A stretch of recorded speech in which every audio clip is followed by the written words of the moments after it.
Bonjour et bienvenue à tous dans ce nouveau numéro, non pas du Studio Vias, mais plutôt du Studio Bob, puisqu'aujourd'hui nous allons parler de la campagne Bob d'été. Alors comme vous le savez, nous sommes en plein déconfinement, donc probablement dans les semaines qui viennent, le secteur Horeca va totalement rouvrir, les terrasses sont déjà ouvertes, on va voir de plus en plus de monde et l'Euro de foot approche.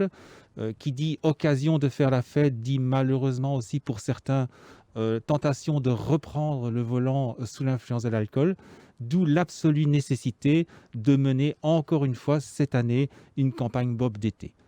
Alors, pour évoquer cette campagne Bob d'été, j'ai le plaisir de recevoir en studio le directeur des brasseurs belges, Christian Modegal. Bonjour et bienvenue. Bonjour Benoît. Et pour parler également avec nous à distance via vidéo call, j'ai l'honneur de recevoir la ministre wallonne de la Sécurité routière, Valérie Debuy. Bonjour. Bonjour. Alors Madame la ministre, j'ai peut-être commencé par vous. Donc voilà encore une nouvelle campagne Bob. On le voit, la fiche est basée sur les terrasses, sur les barbecues, sur l'Euro de foot aussi, puisqu'on sait que certaines personnes vont aller voir les matchs entre amis, par exemple, moyennant certaines restrictions, mais ils vont quand même aller voir les matchs. Alors, le slogan, c'est « Mon Bob est top ». Alors, qu'est-ce que la campagne Bob représente pour vous, en fait ?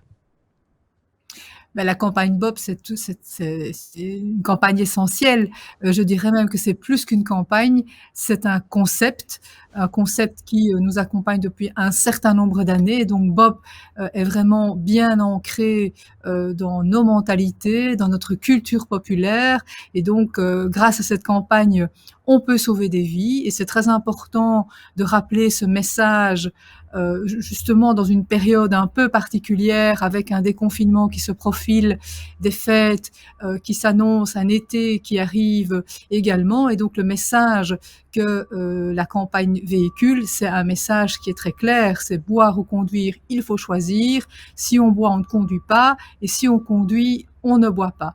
Donc c'est une campagne qui fait aussi appel à la solidarité, puisque on choisit un Bob, et donc il y a cette solidarité entre tous, et je trouve qu'elle est assez fondamentale, puisqu'elle met autour de la table des partenaires qui sont issus du secteur privé, du secteur public, de différentes entités, également le fédéral, les entités fédérées, qui ont à cœur de travailler ensemble et d'améliorer chaque année le concept, la campagne, pour qu'elle puisse toucher le plus de monde et être efficace pour la sécurité routière. Merci. Alors, Monsieur Modegal, votre organisation est là depuis le début. Vous êtes un fidèle sponsor de la campagne Bob. Pourquoi, en fait, soutenez-vous cette campagne ? Notre secteur, on veut absolument prendre notre responsabilité aussi, donc tout en sachant que les brasseurs, ils brassent des boissons alcoolisées, modérées, bien entendu, et de plus en plus aussi des bières sans alcool. Mais quand même, tout le monde est conscient du fait que conduire et boire de l'alcool sont incompatibles. Et donc, la campagne Bob et le concept Bob, en fait, comme on le connaît actuellement, ça date depuis plus de 25 ans entre-temps. Et cette sensibilisation est vraiment importante, donc afin de pouvoir réduire encore les victimes dans la vie quotidienne. Décembre 95, donc la campagne Bob existe depuis plus de 25 ans. En marketing, c'est vraiment une éternité. Quels sont, selon vous, les points forts de ce concept qui permet de perdurer au fil des ans ? Mais pour moi, il y a plusieurs axes, je crois. En tout cas, Bob est très reconnaissable, tant que dans son identité visuelle, mais aussi du côté de son concept qu'il représente et le message qui est véhiculé. Il s'agit donc d'une sensibilisation subjective et objective. Et grâce à ça, on a quand même une notoriété assez forte. C'est une marque vraiment puissante et très reconnaissable. Alors, Madame la Ministre, on le sait, les campagnes Bob sont faites, on l'a dit, pour sensibiliser les conducteurs à la nécessité de ne pas prendre le volant quand on a bu. Quelles sont, dans votre politique, les mesures les plus importantes à prendre, selon vous, pour lutter contre le phénomène de l'alcool au volant ? C'est effectivement la promotion du zéro préventif, hein. C'est vraiment un choix qui doit être très clair.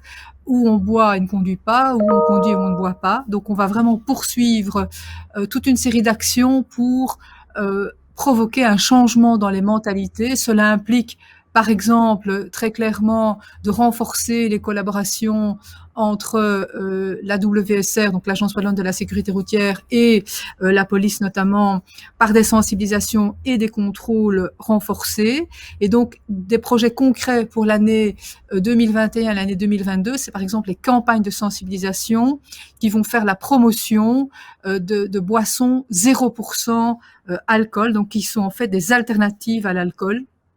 Et vraiment être très clair par rapport aux choix à poser. Et c'est aussi une expérience pilote pour mettre en place dans les endroits festifs ou à l'occasion d'événements des bornes éthylotest pour conscientiser véritablement les citoyens au risque de consommation d'alcool lorsque l'on prend le volant.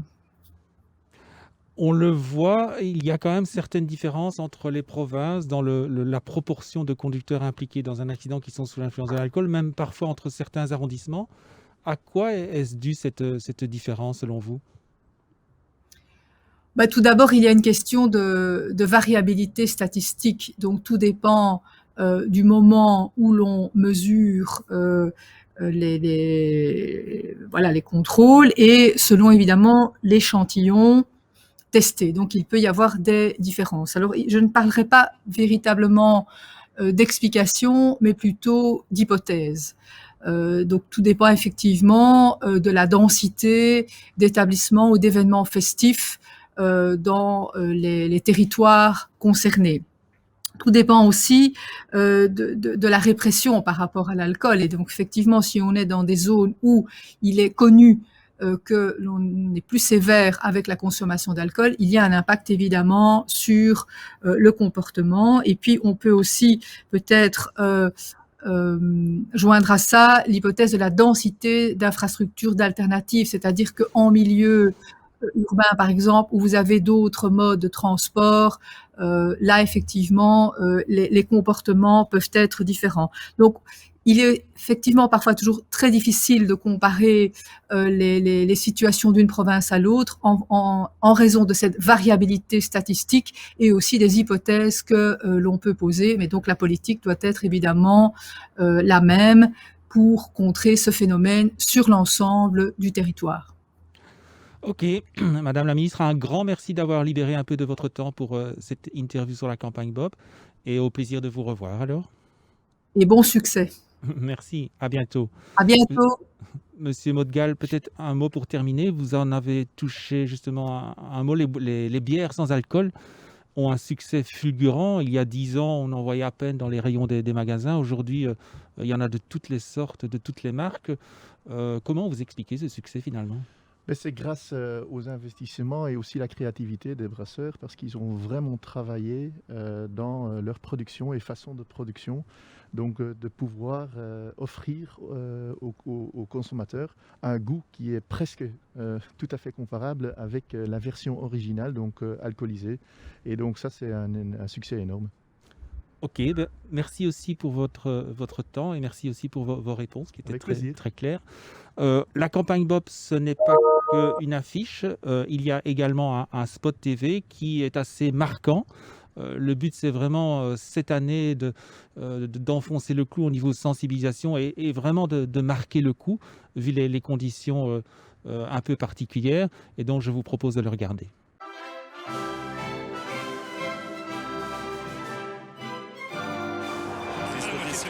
Prise de risque inutile là. Non, quel sauvetage sur la ligne. Oui, il faudra passer quand même chez l'ophtalmo. Sort de nulle part. Ah bah oui, mais on s'en fiche, lui vient. La tête de Maroc juste à côté. C'est sa première petite erreur, exactement. Cannes qui centre vers Batshuayi. Oh, le poteau. C'est À droite. Meunier, là, la passe. Ils vont le faire. Ça va être le but. Meunier Ils va vont le faire. Et c'est je l'ai dit, bordel. Je l'ai dit.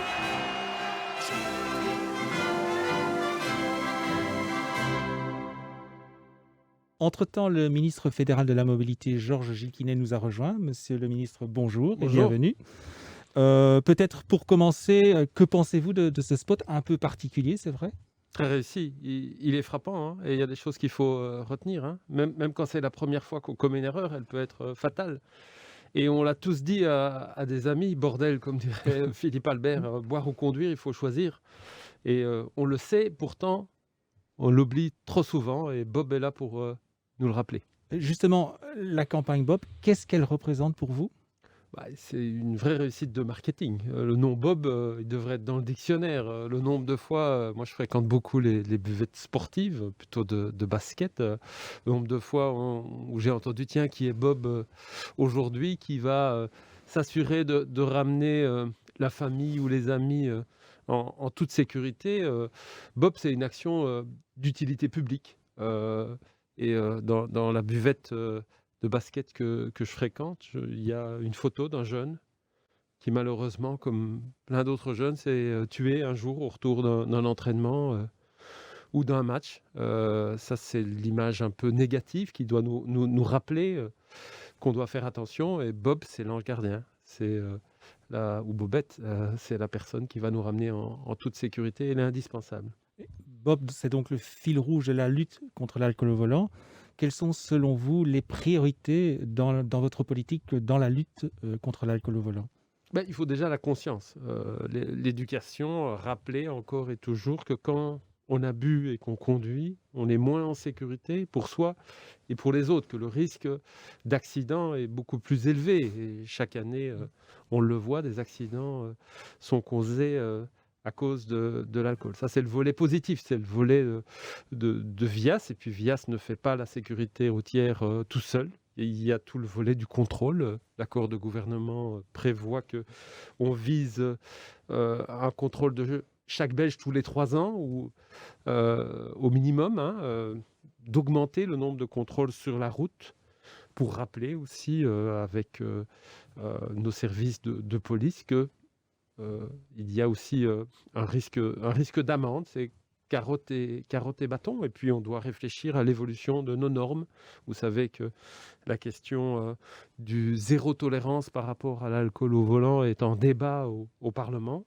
Il y a pour le moment une majorité des Belges, 63%, qui estiment qu'on devrait, comme dans d'autres pays, dire c'est zéro alcool quand on prend le volant. Au niveau du Parlement, on n'y est pas encore. Le débat est là. Une proposition de loi a été déposée qui n'a pas encore, à ce stade, réuni une majorité. Mais j'espère que la conscience va arriver. Il y a parfois des décisions qui se prennent lentement, mais qui sont pourtant nécessaires pour protéger les personnes qui conduisent, celles qui les accompagnent ou celles qu'on l'a vu sur les images, qui n'ont pas choisi d'être là et qui sont pourtant des victimes collatérales de personnes qui ont bu et qui ont décidé néanmoins de prendre le volant. Il y a quelques semaines, une enquête européenne a montré que le conducteur belge, était celui qui avait le plus tendance à prendre le volant sous l'influence de l'alcool. Ce n'est pas la première enquête qui va dans ce sens. Selon vous, pourquoi est-ce que ce phénomène est plus marqué en Belgique que dans d'autres pays européens? Sans doute qu'on aime faire la fête, et ça c'est positif. Et surtout après le Covid, on a besoin de se retrouver, et c'est pas anormal. Je vous parlais des buvettes de basket que je fréquente. J'y ai de très bons souvenirs. C'est de la convivialité, c'est de la vie sociale. Elle est importante. Mais il y a néanmoins une culture qui est problématique, et que la campagne Bob a pu un peu enrayer. C'est qu'il faut pouvoir dissocier le fait de faire la fête et de conduire, de choisir de faire la fête chez soi, près de chez soi, dans un lieu accessible en transport en commun, de se faire reconduire par quelqu'un qui n'a pas bu. En tant que parent, j'ai très nombreuses fois, mes enfants sont raisonnables, mais plusieurs fois je leur ai dit, écoutez, même s'il est tard, je viendrai vous chercher. Et dans certains pays, il y a vraiment un rapport à l'alcool de contrôle social qui est beaucoup plus fort. Où on n'accepte pas que quelqu'un qui a bu prenne le volant. Et ici, au contraire, souvent, quand quelqu'un dit je voudrais une eau pétillante ou un jus d'orange, oh, tu es sûr que tu ne veux pas une petite bière ou un verre de vin? Je pense qu'on doit accepter et inscrire culturellement le fait de dissocier la conduite automobile et la consommation d'alcool. La consommation d'alcool, on peut, mais alors on en tire toutes les conséquences. On ne prend pas la route. Peut-être terminons par une question un peu plus légère pour vous deux. Alors, selon vous, qui va être champion d'Europe lors du prochain tournoi de foot? Je ne vais pas vous surprendre en disant que j'espère que ce sera la Belgique. Bah oui, bien sûr. L'année a été un peu difficile pour nos joueurs de l'équipe nationale. Misons sur le fait qu'ils sont réservés pour tout donner pendant le championnat d'Europe et qui suivront l'exemple de Romelu Lukaku, meilleur joueur du championnat italien. On a une très belle génération et on sera tous derrière les Diables. Simplement, si on prend le volant, on ne boira pas, donc il vaut mieux faire la fête chez soi ou avoir Bob ou Bobette. Pour moi, c'est Bobette depuis 25 ans et je la salue. Monsieur Modgal, vous abondez dans le même sens? Ah bah oui, bien sûr. Il est clair que maintenant, il est temps et c'est le moment vraiment d'avoir avec cette génération maintenant la grande fête, le championnat européen, mais bien entendu avec sagesse et donc pas de conduite quand on a bu une bière ou une boisson alcoolisée. Voilà, je pense que le message était très clair. Merci à vous deux. Donc cette émission est à présent terminée et je vous souhaite un bon championnat d'Europe et à bientôt dans le studio Vias.